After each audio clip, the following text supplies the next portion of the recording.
الحمد لله رب العالمين والصلاة والسلام على أشرف الأنبياء والمرسلين نبينا محمد بن عبد الله ومن تبعه بإحسان إلى يوم الدين أما بعد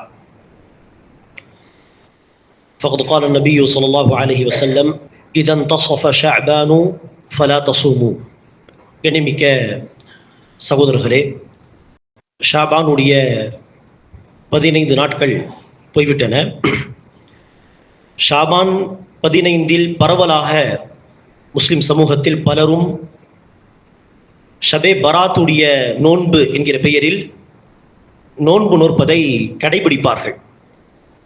இந்த ஷாபான் 15 அல்லது ஷாபான் 15ஆம் இரவு தொடர்பாக ஒரே ஒரு ஹதீஸை சில ஹதீஸ் வல்லுநர்கள், ஹதீஸ் துறையை சார்ந்த சில அறிஞர்கள், எல்லோரும் கிடையாது, சில அறிஞர்கள் அது ஆதாரபூர்வமான தகவல் என்பதாக சொல்கிறார்கள். அந்த தகவலில் நபிகள் நாயகம் ஸல்லல்லாஹு அலைஹி வஸல்லம் அவர்கள் சொன்ன விஷயம் என்ன என்று பார்த்தால், ஷாபான் 15ஆம் இரவு அல்லாஹ் சுப்ஹானஹு வ தஆலா தன்னுடைய அடியார்களை பார்க்கிறான்.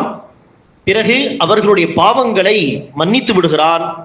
2 வகையான மக்களை தவிர, அந்த 2 வகையான மக்களின் பாவங்களை எல்லாம் இந்த இரவு மன்னிப்பதில்லை. அதில் ஒரு சாரார் யார் என்று சொன்னால், முஷ்ரிக், அல்லாஹ்வுக்கு இணை கற்பிக்கக்கூடியவர்கள். முதல் சாரார் அல்லாஹ்வுக்கு இணை வைப்பவர்கள், ஷிர்க் செய்பவர்கள். 2வது சாரார் முஷாஹின், அதாவது ஒருவரை ஒருவர் வெறுக்கக்கூடியவர்கள், பகை கொள்பவர்கள், உள்ளங்களிலே சக முஸ்லிம் சகோதரர்களை குறித்து குரோதம் வளர்க்கக்கூடியவர்கள் என்பதாக நபி ஸல்லல்லாஹு அலைஹி வஸல்லம் அவர்கள் 2 வகையான மக்களை தவிர பிறருடைய பாவங்களை அல்லாஹ் இந்த இரவில் மன்னிக்கிறான் என்பதாக ரசூல் அவர்கள் சொல்கிறார்கள். இந்த ஒரு தகவலை மாத்திரம்தான் சில ஹதீஸ் துறை வல்லுநர்கள் ஆதாரபூர்வமான ஹதீஸ் என்பதாக ஏற்கிறார்கள். மற்றபடி அன்பானவர்களே, ஷாபான் 15 தொடர்பாக வேறு எந்த ஒரு ஹதீஸும் ஆதாரபூர்வமான ஹதீஸ் கிடையாது, ஆதாரபூர்வமான தகவல் கிடையாது. நபிகள் நாயகம் சொன்ன வார்த்தை என்று நிரூபிக்கப்பட்ட ஒரு ஹதீஸ் கிடையாது. அப்படி இருக்க அன்பானவர்களே, இந்த சிறப்பை தாண்டி பல மக்கள் என்ன நினைக்கிறார்கள், இந்த இரவு இறந்து போனவர்களுடைய ரூஹ் எல்லாம் வரும் என்பதாக நினைத்து, ஆக அவர்களுடைய பிடித்த விஷயங்கள் எல்லாம் வீட்டில் எடுத்து வைக்க வேண்டும், கபிரஸ்தானுக்கு அந்த ரூஹ்கள் வரும், என்னென்னவோ என்ன செய்வார்கள், பல கொள்கைகளை வைத்துக்கொண்டு இந்த சந்தர்ப்பத்திலே கபிரஸ்தானில் பல அனாச்சாரங்கள் செய்வது, வீட்டில் ரூஹ் வரும் என்று சொல்லி பல அனாச்சாரங்கள் செய்வதென்று ஷிர்கான கொள்கை வரை சென்று விடுகிறார்கள். உண்மையான முஸ்லிம்களாக இருந்தால் ஷிர்க் செய்பவர்களை தவிர அல்லாஹ் பிறருடைய பாவங்களை மன்னிக்கிறானே.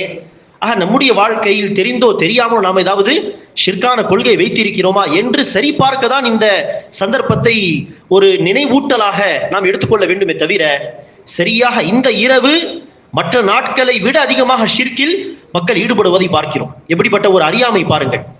ஒரு பக்கம் இப்படி தப்பான கொள்கைகள். ஹதீஸ் என்ன சொல்கிறது, ஒருவர் இறந்து விட்டால், நல்லவரோ தீயவரோ, மூமினோ காஃபிரோ யாராக இருந்தாலும் சரி, அந்த மனிதனுடைய ரூஹ் என்பது ஹபரில் தான் இருக்கும். அது இங்கெங்கு சுற்றி கொண்டு அலைந்து கொண்டெல்லாம் இருக்காது, ஹபரில் தான் இருக்கும். ஒன்று ஹபரில் நல்லவர்களுடைய ரூஹ் அல்லாஹ்வுடைய நிஅமத்துகளை அனுபவிக்கும், அல்லது காஃபிர்களுடைய தீயவர்களுடைய ரூஹாக இருந்தால் அது ஹபரிலே அல்லாஹ்வுடைய வேதனையை அனுபவிக்கும். 2ல் ஒரு நிலைதான்.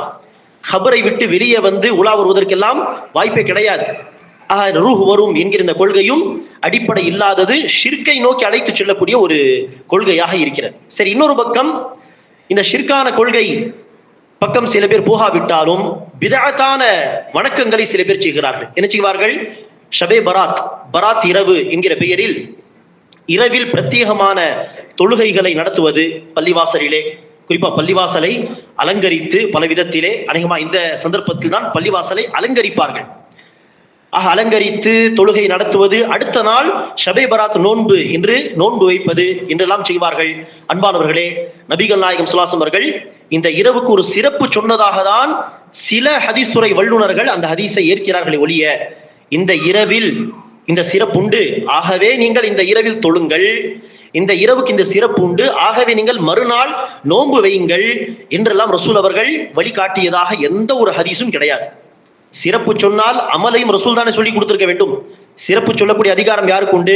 அல்லாஹ்வுக்கு. அல்லாஹ் அந்த தகவலை ரசூலுக்கு சொல்ல, ரசூல் சஹாபாவுக்கு அந்த சிறப்பை சொல்வார்கள். அதே போல ஒரு சிறப்பு இருக்கிறது என்கிற அடிப்படையில் அமல் செய்வதாக இருந்தால், மற்ற நாட்களை காட்டிலும் கூடுதல் அமல் செய்வதாக இருந்தால், அந்த அமலை சொல்லக்கூடிய அதிகாரமும் அல்லாஹ்க்கு தான் இருக்கிறது. அந்த அமலை அல்லாஹ் சுப்ஹானஹு வ தஆலா ரசூலுக்கு சொல்ல, ரசூல் தான் நமக்கு சொல்ல வேண்டும். நபிகள் நாயகம் ஸல்லல்லாஹு அலைஹி வஸல்லம் அவர்கள் அரஃபா நாளுக்கு சிறப்பை சொன்னார்கள். அரஃபாவுடைய தினம் அல்லாஹ் முதல் வானத்துக்கு இறங்கி வருகிறான். அரஃபா மைதானத்தில் உள்ள ஹாஜிகளை பார்த்து அல்லாஹ் பெருமை கொள்கிறான், சிறப்பு சொன்னார்கள். பிரத்யேகமான அமலும் ரசூல் தானே சொல்லியிருப்பார்கள். என்ன அமல்? அரஃபாவுடைய நோன்பு வையுங்கள், அதிகமாக துவா செய்யுங்கள் அரஃபா தினம் அன்று. முஹர்ரமுடைய நாளுக்கும் ரசூல் அவர்கள் சிறப்பு சொன்னார்கள். சிறப்பு சொல்வதோடு ஆஷூரா நோன்பு வையுங்கள் ரசூலை சொல்லியிருக்கிறார்.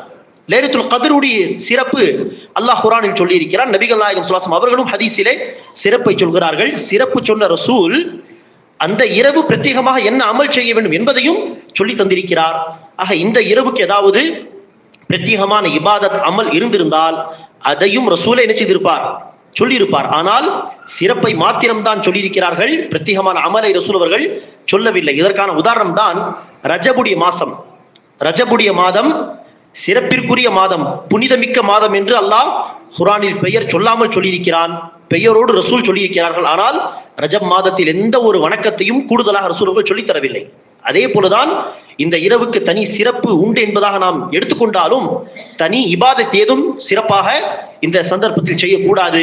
சொல்ல போனால் நபிகள் நாயகம் ஸல்லல்லாஹு அலைஹி வஸல்லம் 15 ஷாபான் வந்துவிட்டால் அடுத்து நோன்பு வைக்காதீர்கள் என்று நபி ஸல்லல்லாஹு அலைஹி வஸல்லம் தடை விதித்திருக்கிறார்கள். 15 ஷாபான் வந்துவிட்டால் என்ன செய்யக்கூடாது?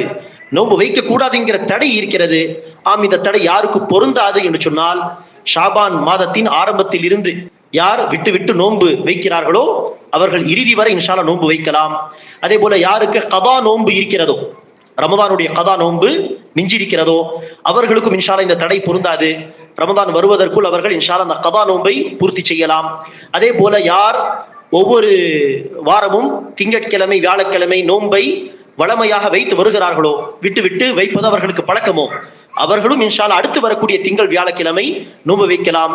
இந்த வளமையாக நோன்பு வைக்கக்கூடிய மக்கள், கதா நோன்பு உள்ள மக்களை தவிர வேறு யாரும் நினைச்சு கூடாது ஷாபான் 15 வந்த பிறகு நோன்பு வைக்க கூடாது, அடுத்து நேரடியாக ரமதான் தான் என்பதாக ரசூலுல்லாஹி ஸல்லல்லாஹு அலைஹி வஸல்லம் ஹதீஸ் இருக்கிறது. இப்படி இருக்க நோன்பே வைக்காதவர்கள் கூட என்ன செய்வார்கள்?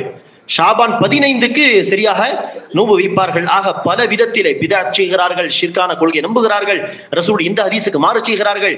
எப்படியெல்லாம் ஷைத்தான் நம்மை வழிகெடுக்கிறான், நபி வழியை விட்டு தூரமாக்குகிறான் என்பதை மக்கள் என்ன செய்ய வேண்டும்?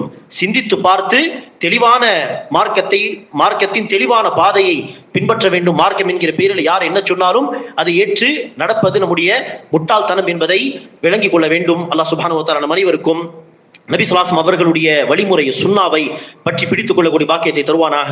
பிதஅத்தான கொள்கைகள், பிதஅத்தான அமல்களை விட்டு அல்லாஹ் சுப்ஹானஹு வ தஆலா நம்மை பாதுகாப்பானாக. ஆமீன். சுப்ஹானக்கல்லாஹு வ பிஹம்திக அஷ்ஹது அல்லா இலாஹா இல்லா அன்த அஸ்தக்ஃபிருக வ அத்தூபு இலைக்.